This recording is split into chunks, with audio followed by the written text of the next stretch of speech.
Bonjour, je suis Dominique Lamarie et j'ai créé le modèle Hespéride il y a maintenant plus de 20 ans. J'étais à l'époque systémicienne et PNListe et l'interface entre ces deux écoles et entre ces deux visions m'intéressait énormément. La PNL avec toutes ces notions de croyances, de valeurs, de comportements, d'émotions à travailler, et puis l'histoire des différentes parties de soi. Et puis la systémie, ces systèmes dans lesquels nous gravitons tous et qui, avec les différents membres, pouvaient avoir comme un espèce de rappel des parties de la PNL. Très vite m'est apparu quelque chose que j'ai développé par la suite et que j'ai appelé ces trois parties de nous, les parties antenne, agitaliste et gardienne. La partie antenne m'est apparue tout d'abord dans les systèmes, avec ceux qui montraient ce qui pouvait se passer tout autour, qui étaient le plus sensibles à cela, ceux qui démarraient immédiatement, et ceux qui par leur comportement, leurs émotions, pouvaient nommer tout ce qui n'était pas traité dans ces systèmes-là.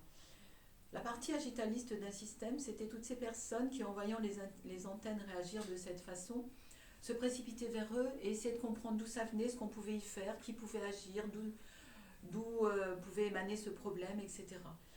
Et puis longtemps, la partie gardienne restait en suspens pour moi. Au départ, je les appelais les silencieux parce qu'ils ne réagissaient absolument pas. En tout cas, ils ne réagissaient pas à mes sollicitations jusqu'à ce que je m'aperçoive qu'il fallait que je leur pose les bonnes questions. C'était, et pendant que les autres s'occupent de problèmes, de quoi vous occupez-vous? Et là, j'ai eu énormément de réponses qui allaient dans le sens de la survie du système, de réussir, protéger, etc. Et puis, je me suis intéressée très vite à comment ces différentes parties dans un système pouvaient communiquer ou ne pas communiquer, exister ou ne pas exister. Qu'est-ce qui se passait quand il manquait des agitalistes?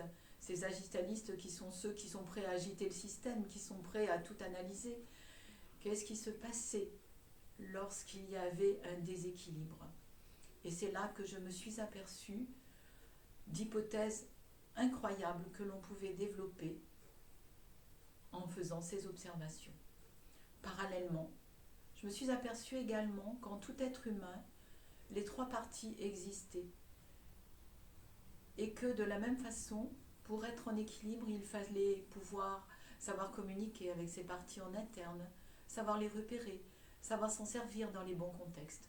Et ça, c'était aussi un sacré travail à mettre en place.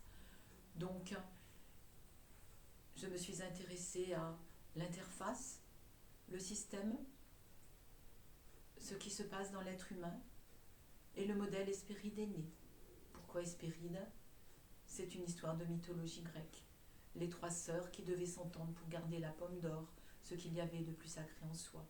Une belle aventure, n'est-ce pas? Merci.